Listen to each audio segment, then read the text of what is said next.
உமக்கு மேல் ஒருவரும் இல்லையே, எல்லோருக்கும் மேலாக உயர்ந்தவர். உமக்கு மேல் ஒருவரும் இல்லையே. அல்லேலூயா, அல்லேலூயா, அல்லேலூயா, ஆமென். அல்லேலூயா, அல்லேலூயா, அல்லேலூயா, ஆமென். ஒருவரால் சிருஷ்டிக்கப்படாமலே தாமாக என்றென்றும் இருப்பவர். இப்பொழுதும் கூட இயேசுவின் ரத்தம் என்ன பேசுகிறது என்பதெல்லாம் குறித்து நாம் படிக்க ஆரம்பித்தோம். இப்பொழுது ஒரு வரி நான் இங்கே ஆதியாகமம் 4வது அதிகாரத்தில் ஒரு வாசனத்தை வாசிக்கிறேன். அதன் பிறகு மற்றதை பார்க்கலாம். ஆதியாகமம்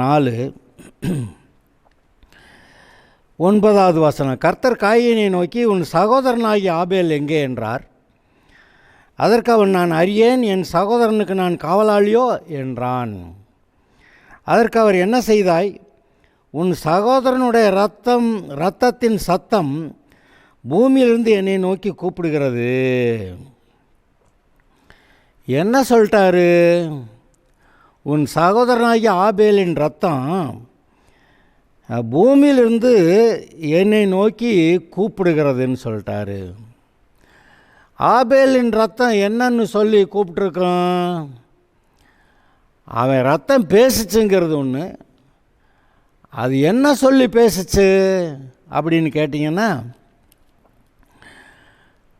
காயின் என்னை கொன்னுட்டான், காயின் என்னை கொன்னுட்டான், காயின் என்னை கொன்னுட்டான், அதுக்காக அவன்கிட்ட பழி வாங்கணும், அதுக்காக அவன்கிட்ட பழி வாங்கணும், அதுக்காக அவன்கிட்ட பழி வாங்கணும் அப்படின்னு சொல்லி ஆபேலின் ரத்தம் தேவனை நோக்கி கூப்பிட்டு இருந்திருக்கிறது. இங்கே எபிரேயர் 12வது அதிகாரத்தில் நீங்கள் அங்கே வாசிக்கிறீர்கள்,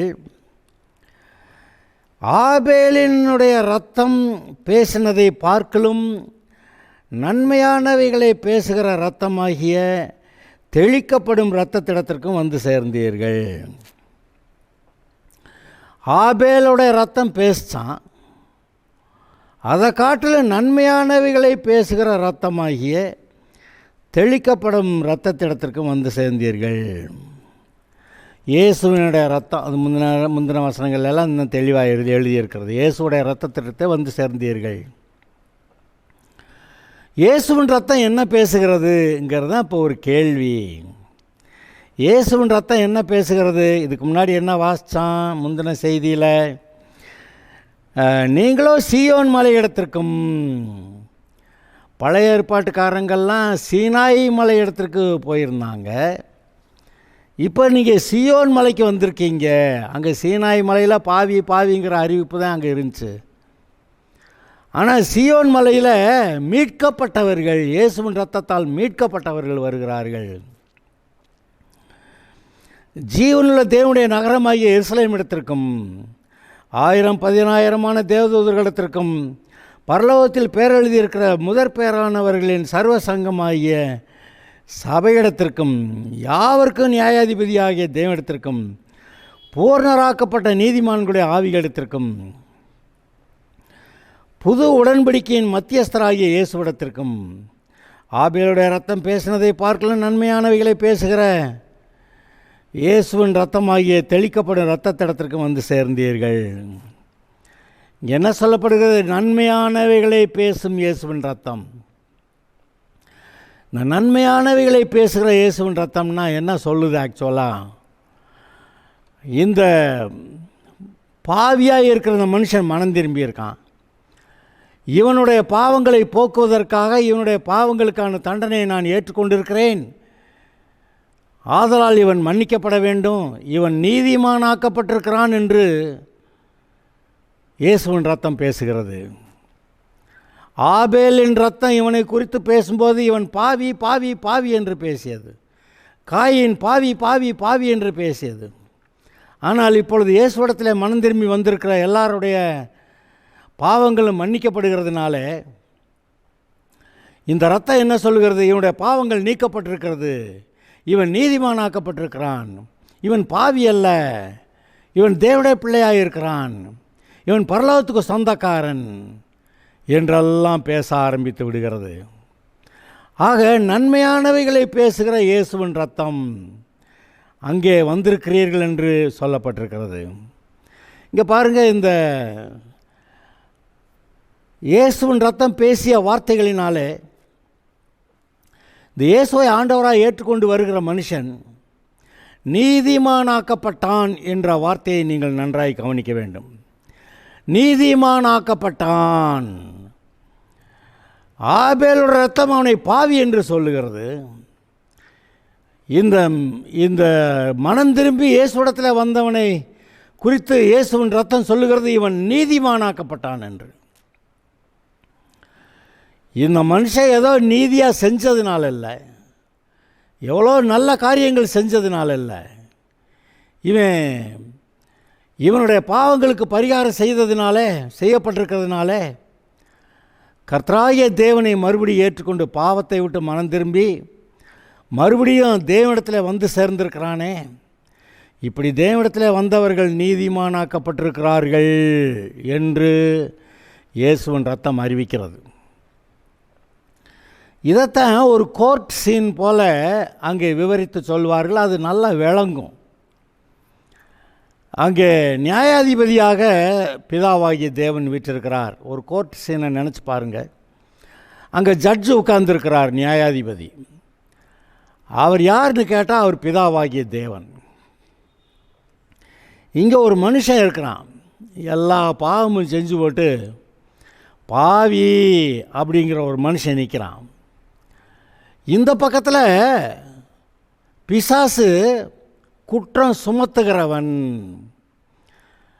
குற்றம் சுமத்துறதுக்குன்னு ஒரு வக்கீல், அவன் அப்படியெல்லாம் குற்றம் செய்யலை, அவனை மீட்க வேண்டும், அவனுக்கு விடுதலை செய்ய வேண்டும் என்று சொல்கிறதுக்கு இன்னொரு வக்கீல். இங்கே பிதாவாகிய தேவன்கிட்ட குற்றம் சாட்டுகிற, மனிதனை பற்றி குற்றம் சாட்டுகிற ஒரு வக்கீல் யாருன்னு கேட்டால் பிசாசு.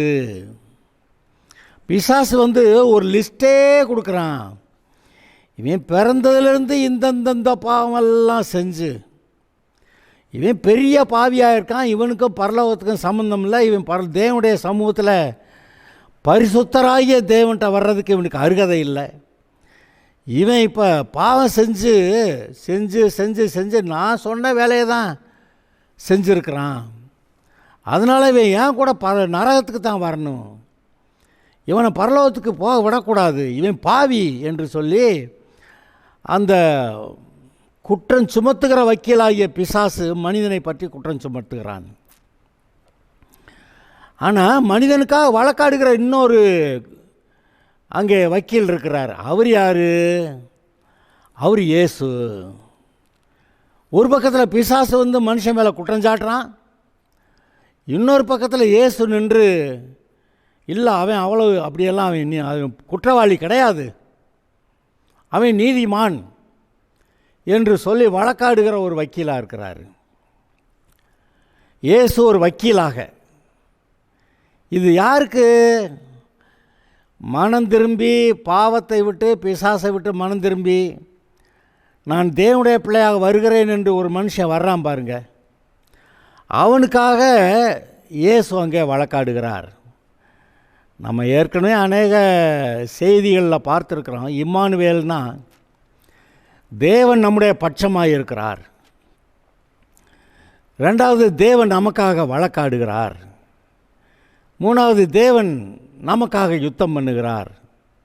4, தேவன் நம்ம யுத்தத்துக்கு பழக்க வைக்கிறார். அப்படியெல்லாம் இம்மானுவேலுங்கிற ஒரு வார்த்தையை பற்றி சொன்னோம். இயேசுன்னு ஒரு வார்த்தையை சொன்ன உடனேயே தமது ஜனங்களை பாவங்களை நீக்கி ரட்சிக்கிறவர், தமது ஜனங்களுடைய பாவங்களை நீக்கி ரட்சிக்கிறவர், அதான் இயேசுன்னு அர்த்தம். இந்த வார்த்தைகளெல்லாம் நம்ம கேட்டிருக்கோம். இப்போ இந்த இயேசு பிதாவாகிய தேவன் தான் ஜட்ஜு, நியாயாதிபதி, சர்வலோக நியாயாதிபதின்னு பிதாவாகிய தேவனை பற்றி ஆபிரகாம் சொல்கிறான். சர்வலோக நியாயாதிபதி நியாயம் செய்யாதிருப்பாரோ அப்படின்னு ஒரு கேள்வி அங்கே. இங்கே இயேசுவும் அப்படி தான் நிற்கிறாரு. இவன் இந்த மாதிரி பிறந்ததுலேருந்து இப்படி அப்படிலாம் இந்த வக்கீல் சொன்ன மாதிரி இவன் இந்த பாவமெல்லாம் செஞ்சதெல்லாம் உண்மைதான். ஆனால் இவனுடைய பாவங்களுக்கான தண்டனையை நான் சிலுவையில் ஏற்றுக்கொண்டு நான் பரிகாரம் செய்திருக்கிறபடியால் இப்பொழுது பாவத்தை விட்டு மனம் திரும்பி இருக்கிற இவனுடைய பாவங்களுக்காக தான் நான் போய் சிலுவையில் ரத்தம் சிந்தி பரிகாரம் செய்தேன். அந்த என்னுடைய பரிசுத்தமான விலையேறப்பெற்ற ரத்தம் அங்கே சிலுவையில் சிந்தப்பட்டதே, அந்த இரத்தத்தை எடுத்து பரலோகத்தில் இருக்கிற தேவனுடைய ஆலயத்தில் அங்கே இருக்க பலிபீடத்தில் என்னுடைய பாவமில்லாத விலையேறப்பெற்ற இரத்தத்தை இவனுடைய பாவங்களுக்கு பரிகாரம் செய்யும்படி நான் செலுத்தி இருக்கிறேன் அப்படின்னு இயேசு அங்கே பிதாவாகிய தேவன்கிட்ட வழக்காடுறாரு. அப்படி வழக்காடிட்டு இவனுடைய பாவங்களுக்கு பரிகாரம் செய்யப்பட்டு விட்டபடியாலே இவன் பாவி அல்ல, இவன் என் மூலமாக இயேசு கிறிஸ்து மூலமாக பிதாவாகிய தேவனிடத்தில் வந்திருக்கிறான், மனம் திரும்பி இருக்கிறான், இனி பாவத்துக்கு போக மாட்டான், இவன் பரலோகம்தான் வரணும், இவனை நரகம் அனுப்ப முடியாது, ஏனென்றால் இவனுடைய பாவத்துக்கு பரிகாரம் செய்யப்பட்டாயிருக்கிறது, இவன் மனம் திரும்பி இருக்கிறான், இவன் பரலோகத்துக்குத்தான் வர வேண்டும், தேவனுடைய வீட்டிலே குடும்பத்திலே பிள்ளையாக இருக்க வேண்டும் என்று சொல்லி இயேசு அங்கே வழக்காடுகிறார். அந்த இயேசு வழக்காடுகிறதுடைய சாராம்சம் என்னவென்று பார்த்தீர்கள் என்றால், இந்த ஒருவேளை இவன் பாவியாக இருந்திருக்கலாம், ஆனால் இப்பொழுது மனம் திரும்பி இயேசுவை ஏற்றுக்கொண்டபடியாலே இவன் நீதிமான் ஆக்கப்பட்டிருக்கிறான். ஆதாமோட பாவம் அவனோட சேர்ந்த போது பாவியானான். இப்போ மனம் திரும்பி இயேசுடத்தில் வருகிற எல்லாரும் நீதிமான் ஆகிறார்கள். நான் சரிதானே? ஹலோ, ஆமாம், இயேசுடத்தில் வருகிறவர்கள் நீதிமான்களாக்கப்படுகிறார்கள், நீதிமான் என்று அழைக்கப்படுகிறார்கள். அதுதான் ஜஸ்டிஃபிகேஷன் என்று சொல்லுவோம். நீதிமானாக்கப்பட்டான்.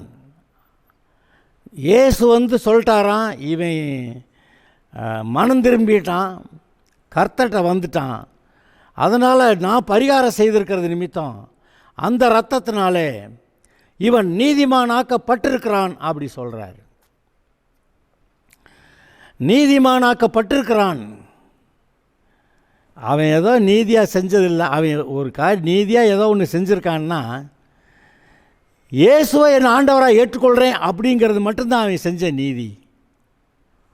ஆமாங்க, யோவான் 16வது அதிகாரத்தில் ஒரு வசனத்தை நான் உங்களுக்கு வாசித்து காட்டுறேன், அது உங்களுக்கு புரியும். யோவான் 16ல் அவன் எப்படி ஒரு மனுஷன் பாவி ஆகிறான்னு எழுதியிருக்கு, அப்படியான ஒரு மனுஷன் எப்படி நீதிமான் ஆகிறான்னு எழுதியிருக்கும். நான் வாசிக்கிறேன். யோவான் 16ல் 7 முதல், நான் உங்களுக்கு உண்மையை சொல்லுகிறேன், நான் போகிறது உங்களுக்கு பிரயோஜனமாக இருக்கும். நான் போகாதிருந்தால் தேற்றரவாளன் உங்களிடத்தில் வரமாட்டார். நான் போவேனாயில் அவரை உங்களிடத்தில் அனுப்புவேன். அவர் பாவத்தை குறித்தும் நீதியை குறித்தும் நியாய தீர்ப்பை குறித்தும் உலகத்தை கண்டித்து உணர்த்துவார். இப்போ பாவத்தைங்கிறப்ப என்ன அர்த்தம் சொல்கிறாருன்னு பாருங்கள். அவர்கள் என்னை விசுவாசியாதபடினாலே பாவத்தை குறித்தும், நீங்கள் இனி என்னை காணாதபடிக்கு நான் பிதாவிடத்தில் போகிறபடியாலே உங்களுடைய நீதியை குறித்தும், இந்த உலகத்தின் அதிபதி நியாயம் தீர்க்கப்பட்டதினாலே நியாய தீர்ப்பை குறித்து கண்டித்து உணர்த்துவார். பாவம் பற்றி என்ன சொல்கிறாருன்னு மறுபடி பார்க்கலாம். அவர்கள் என்னை விசுவாசியாதபடினாலே பாவத்தை குறித்தும். அப்போ பாவம் என்ன சொல்லிட்டாரு? அவன் பழம் தின்னான்னு சொல்லலை, விபச்சாரம் பண்ணேன், வேசித்தனம் பண்ணேன், கொலை செஞ்சேன், திருடுனேன், பொய் சொன்னேன், அப்படியெல்லாம் சொல்லலை. அவன் என்னை ஏற்றுக்கொள்ளலை, பரிகாரம் பண்ணி ரட்சிக்கிறேன்னு வந்த இயேசுவாவே ஏற்றுக்கொள்ளலை, அதனால் அவன் பாவி அப்படின்னு இங்கே சொல்கிறாரு. இப்போ உலகத்தில் எவ்வளோ பேர் மக்கள் பாருங்கள், இயேசுவானவர் எல்லாருடைய பாவங்களுக்காகவும் ஒருவர் விடாமல் எல்லாரும் ரட்சிக்கப்படணுங்கிறதுக்காக தான் இயேசுவானவர் சிலுவையில் தன்னுடைய இரத்தத்தை சிந்தி ஜீவன் கொடுத்தார். அப்போ எல்லாருக்காகவும் அவர் பரிகாரம் பண்ணி எல்லாரையும் நீதிமானாக்கிறதுக்கு அவர் வேலை செஞ்சுருந்தாலும் கூட எல்லாரும் வரலை. ஆனால் வந்திருக்கிறவர்கள் கொஞ்சம் பேராக இருந்தாலும் அவங்க நீதிமானாக்கப்படுறாங்க. அப்போ மீதியெல்லாம் நரகம் போகிறாங்களே, அவங்க ஏன் நரகம் போகிறாங்க? அவங்க செஞ்ச எந்த பாவத்தினால நரகம் போகிறாங்க? அவங்க வாழ்க்கையில் அவங்க செஞ்ச பாவங்கள்னால இல்லை. கடைசியில் எவ்வளோ பாவியாக இருந்தாலும் மீட்கிறதுக்குன்னு ஒருத்தர் பரிகாரம் பண்ணாரே, அவரை ஏற்றுக்கொள்ளாததுனால அந்த பாவத்தினால தான் இவன் நரகம் போகிறான் அப்படின்னு சொல்கிறாரு. அவர்கள் என்னை விசுவாசியாதபடியாலே பாவத்தை குறித்தும். இங்கே பாருங்க, சிலுவைக்கல்லன் அன்னைக்கு இயேசுவை ஆண்டவராக ஏற்றுக்கிட்டான். அதனால் அவன் அதுக்கு முன்னாடி செஞ்சிருந்த பாவமெல்லாம் அவனை நரகம் கொண்டு போக முடியல. அன்னைக்கு ஏசு சொல்லிட்டார், இன்று நீ என்னோடு கூட பரதேசில் இருப்பாய். என்னையா அதிசயமாக இருக்குது. அப்போ அந்த 2 கள்ளர்களில் ஒரு கள்ளன் இயேசுவை ஏற்றுக்கிட்டு பரலோகம் போயிட்டான். இன்னொரு கள்ளன் இவன் மாதிரி தான், அவனும் பாவி தான். ஆனால் இயேசுவை ஏற்றுக்கிறல, ஆனால் அதனால் நரகம் போயிட்டான். ஐயா, 2 பேரும் கள்ளர்கள், 2 பேரும் ஈக்குவல் திருடர்கள். இதில் ஒருத்தன் மனம் திரும்பி இயேசுவை ஏற்றுக்கிட்டான். அவன் நீதிமானாக்கப்பட்டவனா பரதேசுக்கு அன்னைக்கே இயேசுனார் கூட பரதேசு போய் சேர்ந்துட்டான். ஆனால் இன்னொரு மனுஷன் இவனை மாதிரியே பாவிதான், ஆனால் இயேசுவை ஏற்றுக்கிறல, மனம் திரும்பலை. இங்கே என்ன சொல்லியிருக்கு? என்னை விசுவாசியாதபடியாலே பாவத்தை குறித்தோம். நான் தான் மேசியா, நான் தான் மனிதர்களுடைய பாவங்களுக்கு பரிகாரம் பண்ண வந்தேன். மேசியானா அபிஷேகம் பண்ணப்பட்டவர், பாவத்துக்கு பரிகாரம் பண்ண வருகிறார். லேவியராகமத்தில் சொல்லப்பட்டிருக்கிற அந்த பலிகள் எல்லாம் இயேசுவை குறித்து சொல்லுகின்றன.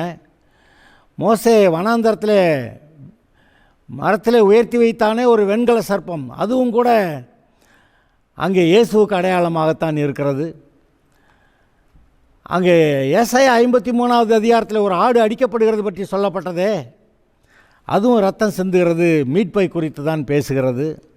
பஸ்கா ஆடு என்ன சொல்லுகிறது? அங்கே எகிப்து தேசத்தில் இஸ்ரவேலோடைய வீடுகள் நிலை சட்டத்திலும் கால்களிலும் அங்கே பூசப்பட்டிருந்த ரத்தம் அங்கே உள்ளே இருந்தவர்களை பாதுகாத்தது. அதுபோல் இங்கே இயேசுவை ஏற்றுக்கொண்டால் அவர்கள் பாதுகாக்கப்படுகிறார்கள். எப்படி? அவர்கள் நீதிமானாக்கப்படுகிறார்கள். ஏற்றுக்கொள்ளாதவர்களை குறித்து பாவிகள் என்று சொல்லுகிறார், ஏற்றுக்கொள்ளுகிறவர்களை குறித்து நீதிமான் என்று சொல்லுகிறார். அதுதான் பாருங்கள், ஆபேலோட ரத்தம் பேசினதை பார்க்கலாம் மிகவும் நன்மையானவைகளை பேசுகிற இயேசுடைய ரத்தத்துக்கும் சேர்ந்தீர்கள் அப்படி எழுதியிருக்கு. எந்த நன்மையை சொல்லுகிறார், எந்த நன்மையானவைகளை பேசுகிறார்னா, இவன் நீதிமானாக்கப்பட்டிருக்கிறான் அப்படின்னு பேசுகிறாரு. அந்த ரத்தம் பேசுகிறது. இயேசுவை ஆண்டவராக ஏற்றுக்கொண்டு தேவனிடத்தில் வந்திருக்கிறான், ஆதலால் இவன் நீதிமானாக்கப்பட்டான் என்று இயேசுவின் ரத்தம் சொல்லுகிறது. இன்றைக்கும் கூட அருமையானவர்களே, உங்களுடைய வாழ்க்கையிலே நீங்கள் என்னவெல்லாம் பாவம் செய்தீர்கள், எவ்வளவு மோசமாக தரக்குறைவா நான் இப்படியெல்லாம் போயிட்டனே என்று சொல்லி உங்களுடைய இருதயம் உங்களை குற்றஞ்சாட்டி கொண்டிருந்தாலும் கூட அதெல்லாம் உண்மைதான், அதை இல்லை என்று கர்த்தர் சொல்லவில்லை. அதெல்லாம் உண்மைதான். உண்மையாக இருந்தாலும் அதற்கு மேலாக இன்னொரு உண்மை இருக்கிறது. என்னது? அந்த எல்லா பாவங்களுக்கும் சிலுவையில் இயேசு பரிகாரம் செய்தார். இந்த எல்லா பாவங்களையும் இயேசு தன்மேல் ஏற்றுக்கொண்டு நமக்கு வரவேண்டிய தண்டனை அவர் சகித்தார், ஏற்றுக்கொண்டார். நம்முடைய தண்டனை அங்கே செலுத்தப்பட்டாயிற்று. நமக்கு செலுத்தப்பட வேண்டிய தண்டனை செலுத்தப்பட்டாயிற்று. ஒருவேளை உங்கள் மேலே இல்லை, இன்னொரு இடத்துல உங்களுடைய பாவங்களுக்கான தண்டனை செலுத்தப்பட்டாயிற்று.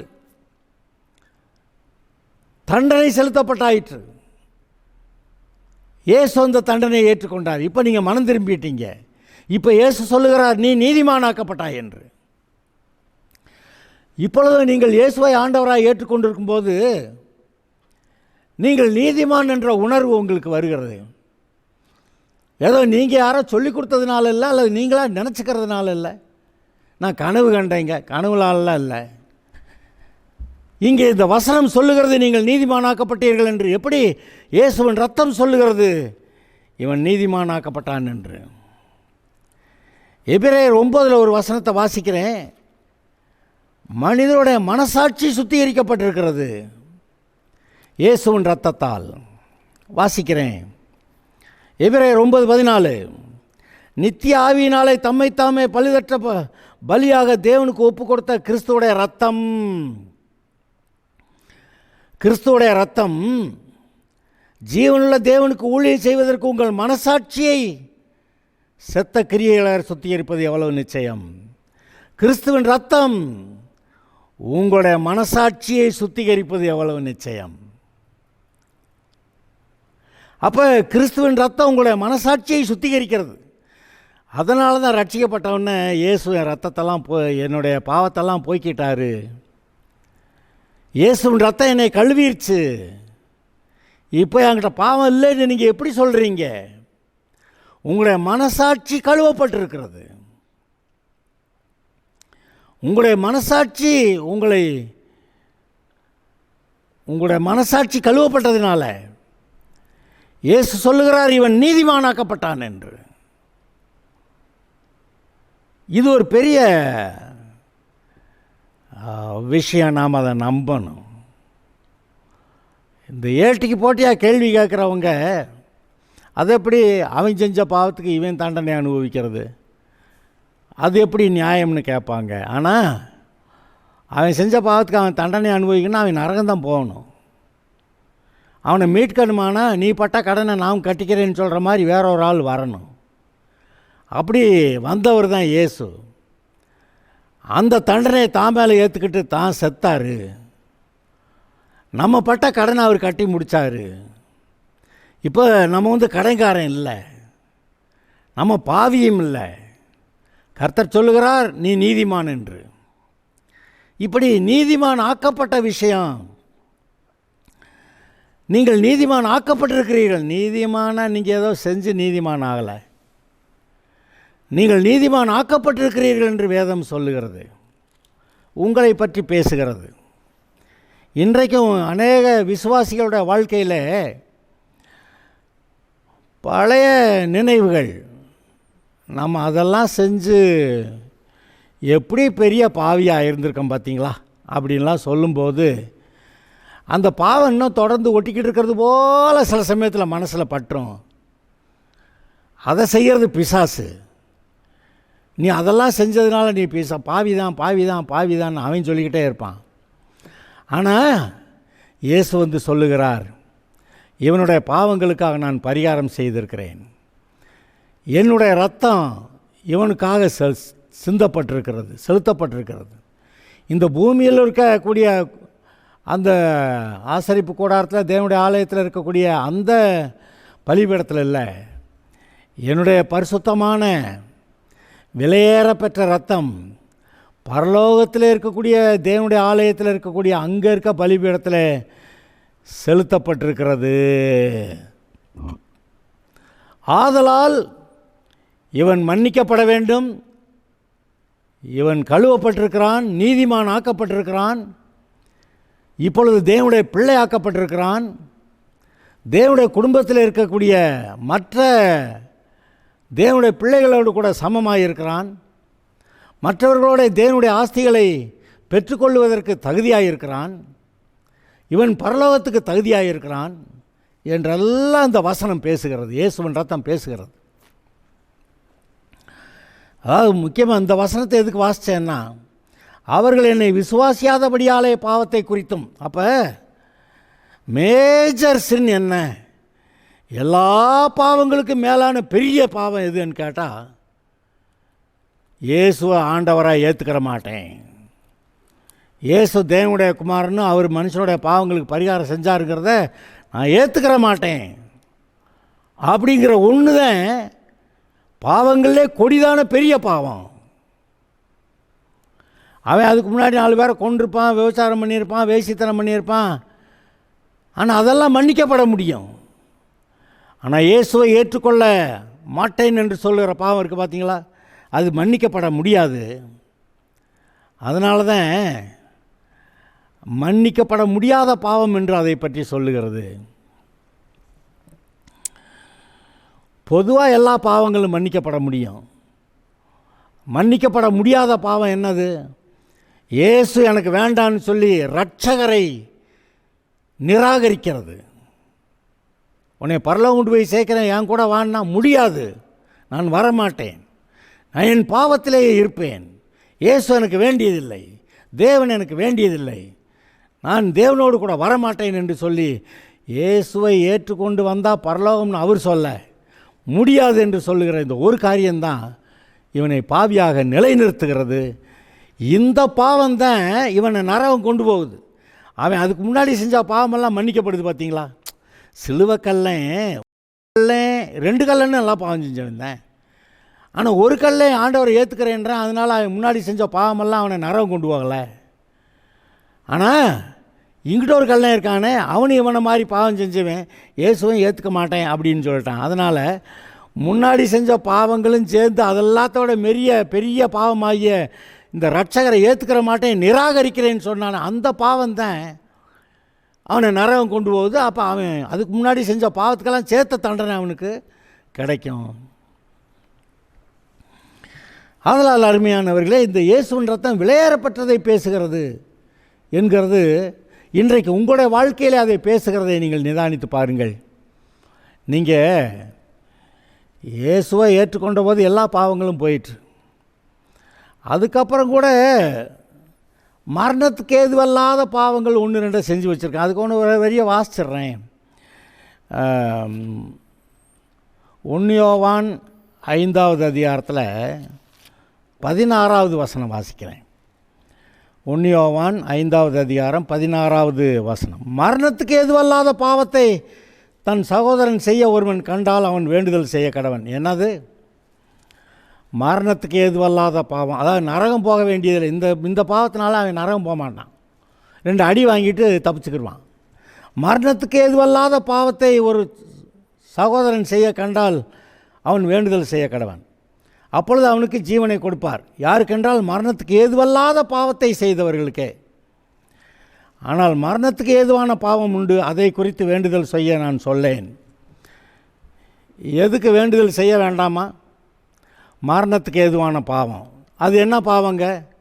என்னுடைய பாவங்களுக்கு பரிகாரம் செஞ்சு நான் பரலோகம் போகணும்னு சொல்லி என்னை கூப்பிட வந்தாரே அந்த இயேசுநாதர், அந்த இயேசுநாதர் எனக்கு வேண்டியதில்லை என்று சொல்லுகிறது தான் இந்த பாவம் தான் அவனை நரகம் கொண்டு போகுது. அதனால தான் இந்த பாவத்தை பற்றி சொல்லும்போது அது மரணத்துக்கு ஏதுவான பாவம் என்று பைபிள் சொல்லுகிறது. இவனை நரகம் கொண்டு போகக்கூடிய பாவம் எது? இயேசுவை ஏற்றுக்கொள்ள மாட்டேங்கிறது தான். அதனால் மரணத்துக்கு ஏதுவான பாவம், மரணத்துக்கு ஏதுவல்லாத பாவம் பார்க்க சொல்கிறான். இன்றைக்கு விசுவாசிகள் சில்லறையாக இந்த பாவம் தப்பு அந்த தப்பு பண்ணிட்டேன் அதெல்லாம் பார்த்திங்கன்னா மரணத்துக்கு ஏதுவல்லாத பாவம், அதெல்லாம் மன்னிக்கப்பட முடியும். அதுக்காக வேண்டுதல் செய்யலாம், அதுக்காக 2 அடி போடுவார், அப்புறம் மனம் திரும்பிட்டேன்னுமா, அப்புறம் அவனுக்கு மன்னிக்கப்பட்டிருக்கும். அதனால் அவன் பரலோகம் போவான். ஆனால் இயேசுவை ஏற்றுக்கிற மாட்டேங்கிறான் பாருங்க, அவனுக்கு அந்த பாவமும் இருக்கும். இந்த ஏற்றுக்கிற மாட்டேங்கிற பாவம் அவனை நிச்சயமாக நரகத்தில் கொண்டு போய் சேர்க்கும். அதனால தான் இதை மரணத்துக்கு ஏதுவான பாவம் என்று அங்கே சொல்லப்படுகிறது. அருமையானவர்களே, இந்த வார்த்தைகளில் என்ன பார்க்குறீங்க? ஆபேலின் ரத்தம் பேசினதை பார்க்கலாம், மிகவும் நன்மையானவைகளை பேசுகிற இயேசுடைய ரத்தத்துக்கு நீங்கள் வந்து சேர்ந்தீர்கள் என்று சொல்லப்படுகிறது. ஆமாம், உங்களுக்காக நன்மையாய் பேசுகிற ரத்தம். ஆபேலோட ரத்தமும் பேசுதான், இப்போ இயேசுடைய ரத்தமும் பேசுதான், இன்னும் பேசிக்கிட்டே இருக்கான். அப்போ நான் சொன்ன இந்த வக்கீல் இவனுடைய பாவம் மன்னிக்கப்பட்டிருக்கிறது, இவன் நீதிமானாக்கப்பட்டான்னு சொன்னோடனே ஜட்ஜு சொல்லிட்டாரான் இவன் நீதிமானாக்கப்பட்டான் அப்படி சொல்லிட்டு இவனை குற்றம் சுமத்திக்கிட்டு இருந்த அந்த வக்கீலை போயா இது ஏற்றுக்கொள்ளப்பட முடியாது அப்படின்னு சொல்லிட்டாரான். அதனால தான் இயேசுவை ஏற்றுக்கொள்ளுகிறவர்கள் ரட்சிக்கப்பட்டவர்களாய் பரலோகம் போகிறவர்களாய் தேவனுடைய பிள்ளைகளாய் தேவனுடைய குடும்பத்தில் பிள்ளைகளாய் அவருடைய நன்மை குடும்பத்தில் இருக்க நன்மையை அனுபவிக்கிறவர்களாய் இருக்கிறார்கள். அல்லேலூயா. Okay, God bless you.